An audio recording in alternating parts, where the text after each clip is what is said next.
My dear friends, respect is not something we can demand with force, nor can we beg for it with desperation. Respect is something we earn by the way we live, the choices we make, and the values we hold. Just as the sun never has to announce its light, it simply shines and is respected by all. If we can remove the habits that block our inner light, people will naturally respect us. In life, everyone wants to be respected by family, by friends, by colleagues, and even by strangers. But the truth is, respect is not given to a title, wealth, or power. It is given to a character that reflects goodness, discipline, and divine values. God has gifted each of us with dignity and worth, but our habits sometimes hide this divine nature. Today, let us reflect together on the 5 habits we must remove if we truly want to earn respect, not just from others, but also from the divine source who watches all of our actions. Arrogance is one of those silent destroyers that eats away the very foundation of respect. People may tolerate arrogance. They may even remain quiet in front of an arrogant person. But deep inside, they do not respect him. Respect cannot be demanded with pride. It is earned with humility. There is a big difference between confidence and arrogance. Confidence comes from self-belief, from faith in God's blessings, and from hard work. Arrogance, on the other hand, is when that confidence gets polluted by ego. And ego is like smoke, it clouds our vision and suffocates the light of our soul. Think about the tallest mountain. It does not need to shout that it is tall, its height is visible to all. In the same way, a truly great person does not need to announce his greatness.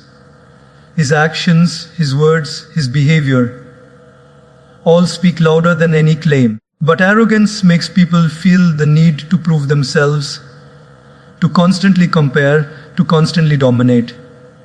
And the sad part is, the more arrogant a person becomes, the lonelier he feels, because people slowly move away from that energy. Let me give you an example from daily life. Imagine a workplace where 2 leaders are present. One leader is humble. He listens to his team, values their opinions, and shares credit for success. The other leader is arrogant. He thinks only his ideas are right, he takes all the credit, and he constantly reminds everyone of his superiority. Now, both may have authority, both may have power, but who will truly be respected? The answer is obvious. People may fear the arrogant leader, but they will admire the humble one. And when you are admired, people will stand by you in your tough times. When you are only feared, people will abandon you when you fall. Arrogance often comes when we forget the source of our blessings. If someone is intelligent, he thinks, "It is my brilliance." If someone is wealthy, he thinks, "It is my hard work." If someone is beautiful, he thinks, "It is my charm." But let us pause for a moment. Who gave you the brain? Who gave you the opportunities? Who gave you the body, the face, the health? Behind all these gifts is a divine hand. The moment we forget God as the source, we start worshipping ourselves. And when the self becomes God, arrogance is born. In spiritual teachings, humility is often compared to water. Why? Because water always flows downward. It seeks the lowest place, yet it is essential for all life. Without water, nothing survives. In the same way, a humble person may appear simple, may appear low in pride, but he sustains relationships, communities, and respect. And look at arrogance. It is like fire. It always rises upward. It always wants to be above everything else. But if not controlled, it burns down everything in its path, even the very person who carries it. In our daily life, arrogance shows up in subtle ways. Sometimes it is in the way we interrupt someone, thinking our point is more important. Sometimes it is in the way we dismiss someone's struggle because we feel ours is greater.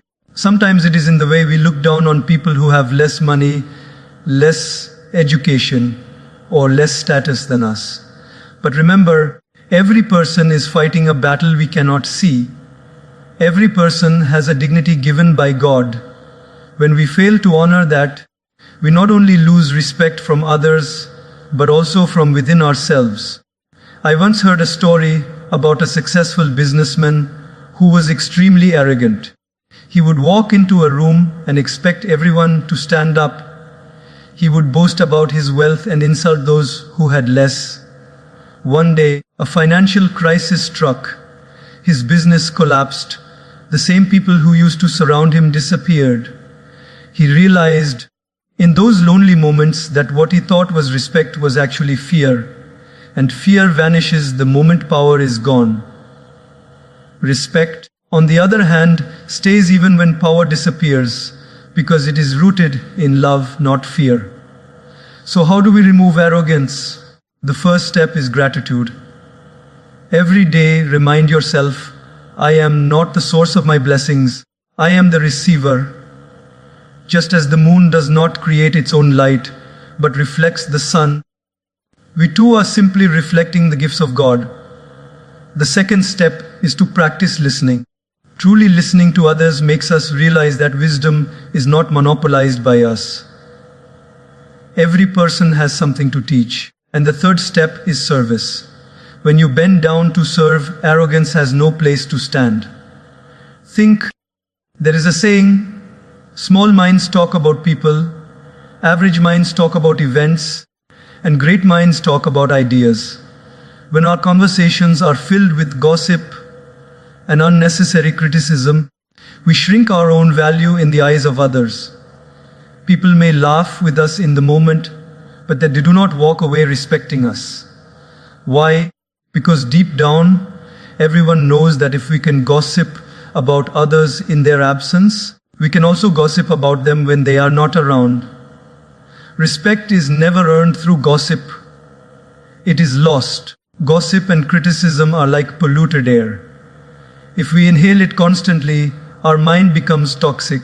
Have you noticed how after spending time with someone who always complains or criticizes, your own energy feels drained? On the other hand, when you sit with someone who speaks positively, who uplifts, who talks with purpose, you walk away inspired. Words are not just sounds, they carry vibrations. And those vibrations either build respect or break it. Let me share a simple daily life scenario. Imagine two colleagues at the office. One spends time talking about others behind their back, about how this person dresses, how that person behaves, who is making mistakes. At first, it may feel entertaining, but slowly everyone starts noticing the pattern. They begin to think, if he talks about others this way, surely he talks about me too. Over time, trust is lost. Contrast this with another colleague who avoids gossip. When asked about others, he either stays silent or speaks respectfully. Over time, everyone starts trusting him. They know he is safe. He becomes respected because his words are clean. Criticism is no different. Of course, constructive criticism has its place. When we lovingly guide someone with the intention to help, it is valuable. But constant fault finding, picking out flaws just to feel superior, or mocking others, this kind of criticism only lowers our own stature. It is like sitting in a room full of mirrors and pointing out cracks in every one, forgetting that we are also standing in front of those mirrors. When we criticize unnecessarily, we reveal more about our own insecurities than the other person's faults. Think about how God has designed us. No two fingerprints are the same. No two voices are the same. Every individual is unique. So why compare and criticize what God has created differently? If someone sings well, admire their talent. If someone struggles, encourage them. If someone is different, accept them. Respect grows when we celebrate diversity, not when we tear it apart with criticism. I remember a story of a wise teacher who gave each of his students a balloon. He asked them to inflate it and write their names on it. Then all balloons were collected and thrown into a hall. The teacher said, "Find your balloon." The students rushed, searching for their names, and chaos broke out. No one could find theirs quickly. Then the teacher said, "No, instead of finding your own balloon, pick any balloon you see and give it to the person whose name is written on it." Within minutes, everyone had their balloon. The teacher then said, "In the same way, if we stop focusing only on ourselves or pulling others down, and instead uplift them, we all get what we are looking for." Gossip and criticism focus on tearing down, encouragement focuses on lifting up. One destroys respect, the other builds it. Daily life gives us opportunities to choose. At family gatherings, people may start talking negatively about relatives. At work, colleagues may criticize a manager. Among friends, gossip may revolve around someone who is absent. In those moments, we have two options: join in and lower our dignity, or choose silence and protect our respect. Silence in such cases is powerful. It shows self-control, it shows maturity, and people notice that. They may not comment immediately, but inside they feel, this person is different. This person is trustworthy. Let's also remember that gossip and criticism harm us spiritually. When we spend time speaking about others' weaknesses, we feed our ego and starve our soul. Our connection with God becomes weaker because the heart becomes filled with negativity. Respect is a reflection of inner purity. When our words are pure, our presence becomes respected. So how can we overcome this habit? The first step is awareness. Whenever you find yourself starting to gossip or criticize, pause and ask, is what I'm about to say helpful? Is it kind? Is it necessary? If the answer is no, swallow the words. It takes discipline, but it builds respect. The second step is to redirect the conversation. Instead of talking about people, talk about ideas, goals, solutions, or gratitude. Lift the conversation upward. The third step is to practice appreciation. Instead of criticizing, look for something good in the person and speak it. This not only earns you respect, but also spreads positivity. True respect belongs to those whose words heal, not hurt. If your presence makes people feel safe, if your words make them feel valued, they will respect you naturally. Gossip fades, criticism fades, but kindness remains in memory forever. People may forget the details of your achievements, but they will never forget how you made them feel with your words.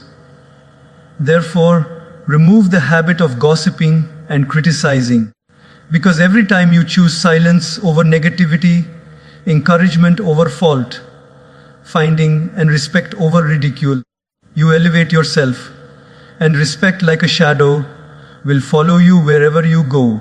Anger is like fire.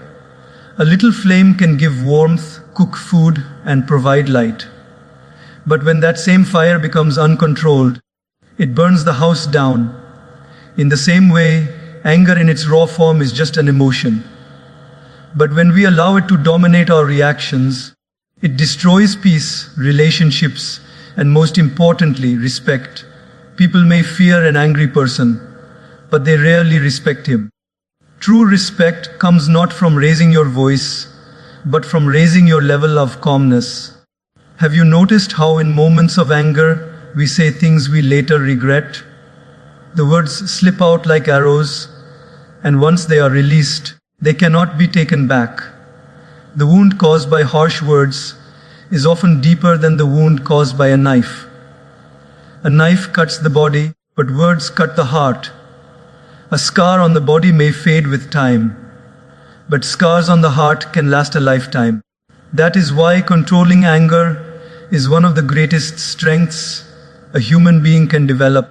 Imagine a parent who constantly shouts at their children. The children may obey out of fear, but deep inside, they feel distance instead of closeness. Now imagine another parent who corrects their children with firmness, but also with calmness and love. The children not only listen, but also develop respect. The same applies in workplaces. A boss who yells at employees creates tension, anxiety, and a culture of silence. People work out of fear, not respect. But a boss who handles mistakes with patience builds loyalty.